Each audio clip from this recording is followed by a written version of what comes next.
So, I was at this wedding and a lot of things were happening. The bride's mom was dabbing at her eyes with a tissue, sniffing like this was the purest love story ever told. My brain, the menace that it is, whispered, what if I just handed her a tissue? But it was already wet, and I'm like, nah, don't want no old lady cursing at me in a church. That shit might stick. Then an old man, 2 rows ahead, was nodding off mid-sermon, head bobbing like a busted car suspension. What if I just leaned forward and whispered, wake up, Grandpa, your hat's on fire. And then there was the ring bearer, a tiny kid swinging the pillow back and forth like he was about to launch it across the room. What if I just snatched it and yelled, mine now? But I ignored them. I was being good, just chilling, minding my business. Then the priest had to go and ruin it. If anyone here objects to this marriage, speak now or forever hold your peace. Silence. Complete.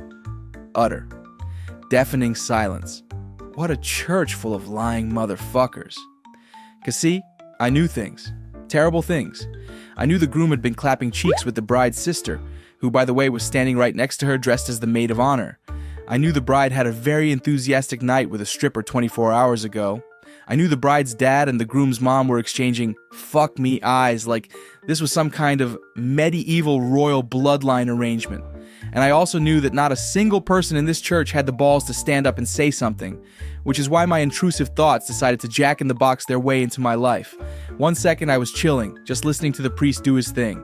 The next, my hand was in the air before my brain even caught up to what my dumb ass was doing. The priest finished the word peace. I was standing there, hand raised, and every single person in that church turned to look at me. I have never known fear like that moment. My fight or flight instincts activated, and I did the only thing my smooth brain could come up with. I raised my other hand and stretched, like that was the plan all along, and then I power walked straight out of the church before someone could deck me. Safe to say, I have not been invited to another wedding since. See, I think we all have intrusive thoughts. Some people just have the self-control to ignore them. And then, there's people like me, weak, tragic, doomed to fold. Because intrusive thoughts, they're like an itch. You know, scratching it might make you bleed, but you also know it'll feel so damn good. It's maddening. Now, not all intrusive thoughts will get you blacklisted from every wedding ever. Some are smaller. You're at the park, the sun's out, birds are chirping, life is good. A mom walks by pushing a baby stroller, then for just 1 second she turns her back. And suddenly my brain whispers, push it. Bro, why? I don't even know that baby. That baby has done nothing to me. That baby hasn't wronged me in any way. And yet, the urge exists. Now, obviously, I don't act on it. But my dumbass does take a second to wonder, if I did, would it roll? Like a bowling ball? Would I get a strike? No, see, this is exactly how people end up in jail. Okay, pause. Bad example. That's not just jail, that's straight up, sir, you are a danger to society. Let's go smaller. You're back at your parents' place, and your mom is in the kitchen, absolutely going to war with some bread dough. You decide to help out, be a good kid. And just as you step in, she calls out, "Can you pass me the sugar? It's right there on the counter." You turn around, and yep, there it is. The sugar jar, sitting right there. But then, the devil clears his throat. Because right next to it, an identical jar.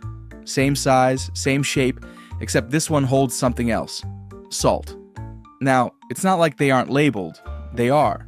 But as you glance back at your mom, sweating over this bread like it's her life's work, a thought creeps in. What if I just handed her the salt? Would she notice? Maybe not. Maybe I'd be unlocking a hidden family recipe.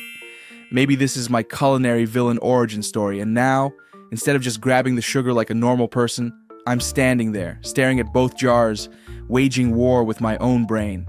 Because on one hand, I know that if I screw this up, I'm getting my ass whooped. Worst case, straight up disowned.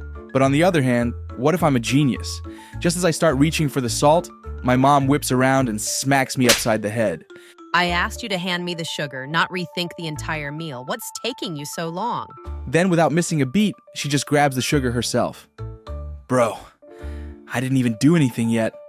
She could just sense I was about to commit high treason in her kitchen. At this point, the only logical move is to back away slowly and leave the kitchen before my intrusive thoughts start acting up again. There's one place where intrusive thoughts never fail to hit me like a freight train, the elevator. And before y'all start acting brand new, I know I ain't the only one, right? You know what? Fuck you. I know I ain't the only one. Anyway, as I was saying before, you lot decided to gaslight the hell out of me. Elevators are sus as fuck. Think about it. It's just a metal box hanging by a string. And we all just trust that it won't snap and send us straight into the afterlife? Okay, sure, but fine, whatever. That's normal, I guess. We all get in, stand there awkwardly, and pretend like no one else exists until the doors open.